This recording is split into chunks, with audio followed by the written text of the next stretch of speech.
Estudos com a Bíblia aberta. Primeira Epístola de Paulo aos Tessalonicenses, capítulo 1, verso 1. Olá, eu sou o Fernando Abraão e estes são os estudos com a Bíblia aberta. Estou aqui para estudar as epístolas de Paulo aos Tessalonicenses com você.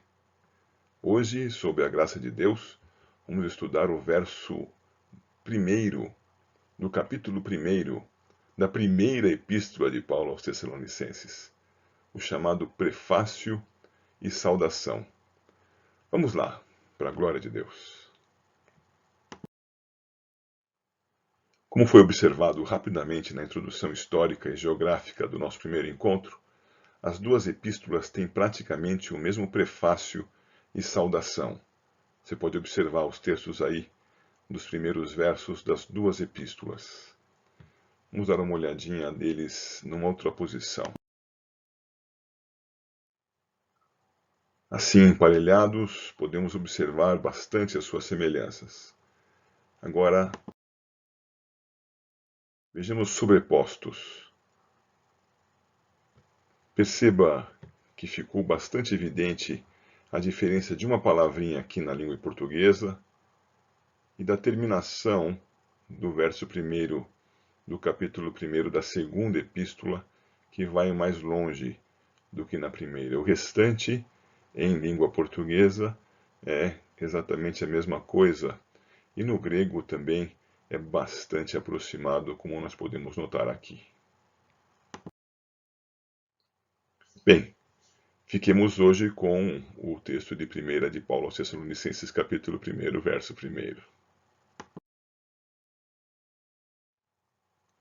Numa proposta de divisão, podemos ver 4 partes apenas nesse versículo. Paulo, Silvano e Timóteo, a igreja dos Tessalonicenses, em Deus Pai e no Senhor Jesus Cristo, graça e paz a vós outros. Vamos estudar esse verso em 4 sessões. A primeira sessão trata da dupla autoria da Bíblia.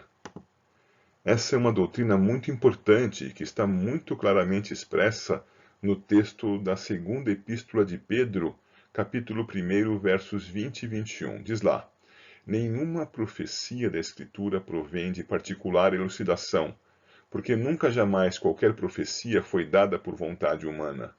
Entretanto, homens santos falaram da parte de Deus, movidos pelo Espírito Santo. Por esse texto podemos aprender o que aparece implicitamente no prefácio do texto que acabamos de verificar, aqui na primeira epístola de Paulo aos Tessalonicenses. Deus é o autor inspirador da Escritura. Ele deu a palavra movendo certas pessoas pela ação do Espírito Santo. Pessoas como Paulo foram movidas pelo Espírito para escreverem a palavra de Deus e o fizeram conscientemente. Observe os nomes pessoais dos nossos irmãos do passado, citados aqui. Veremos mais adiante nas cartas que situações comuns vivenciadas entre os remetentes e os destinatários serão citadas de modo bastante pessoal. O autor humano esteve perfeitamente consciente quando escreveu o texto inspirado e inerrante da parte de Deus. Temos aqui, então, um exemplo claro da dupla autoria da Bíblia.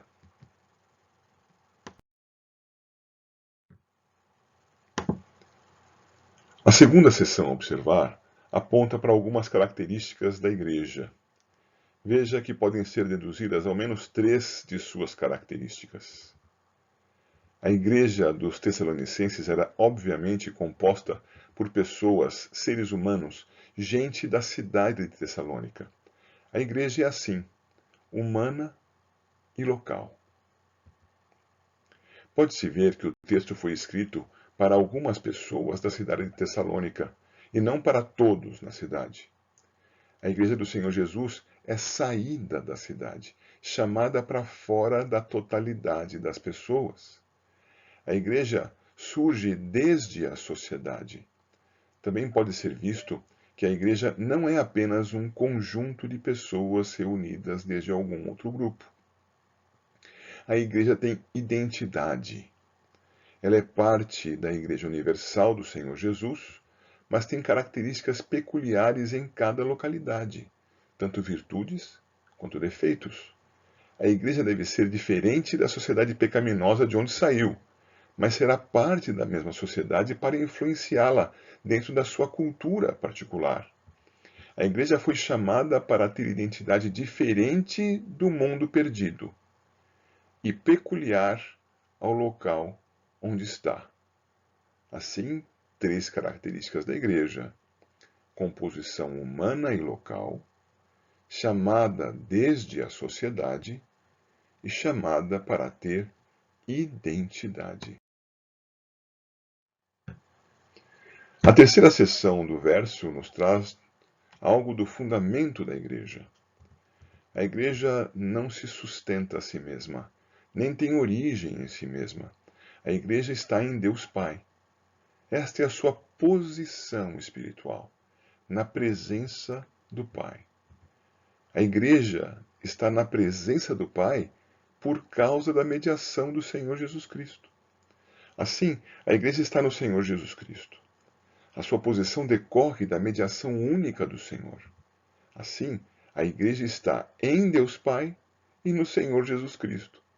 Isso faz recordar o texto de Mateus 11, 25 a 27, que diz, em suas partes aqui reduzidas: Graças te dou, ó Pai, Senhor do céu e da terra, porque revelaste estas coisas aos pequeninos. Ninguém conhece o Pai, senão o Filho, e aquele a quem o Filho o quiser revelar. Esse texto mostra bem a ação do Pai, revelando o Filho aos chamados pequeninos, e a ação do Filho, revelando o Pai às mesmas pessoas.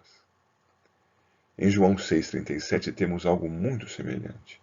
Diz lá o texto: Todo aquele que o Pai me dá, esse virá a mim, e o que vier a mim, de modo nenhum o lançarei fora. Tanto em Mateus quanto em João são palavras do Senhor Jesus, dizendo que o Pai o revela, que o Pai conduz a ele o eleito para a vida, e que ele revela o Pai, e que ele guarda o eleito para a vida dado a ele pelo Pai. Assim, temos posto o fundamento da igreja. Ela está no Pai pela mediação do Filho encarnado, o Senhor Jesus Cristo, eleita, conduzida, recebida e segura.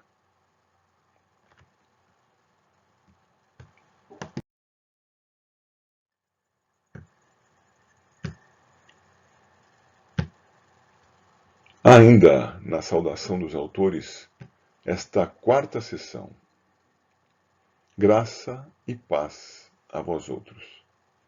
Esta é uma saudação preciosa que deve fazer parte dos encontros entre os cristãos.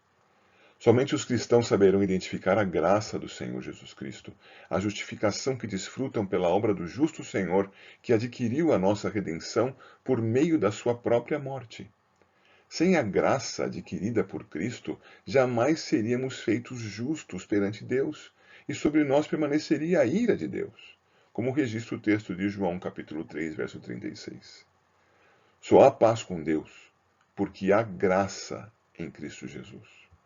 A paz é a situação sem igual que a igreja desfruta na presença de Deus. É o seu estado em Deus Pai pela mediação do Senhor Jesus Cristo.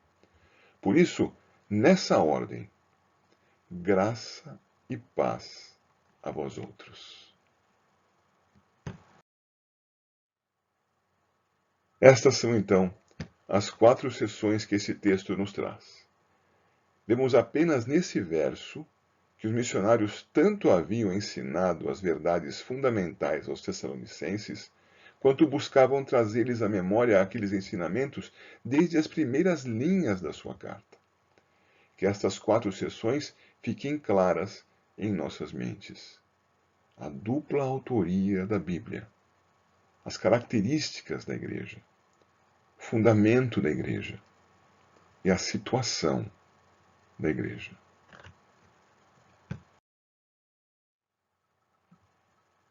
No nosso próximo encontro, nós vamos trabalhar com os versos 2 a 4 do capítulo 1. Se Deus quiser, até lá.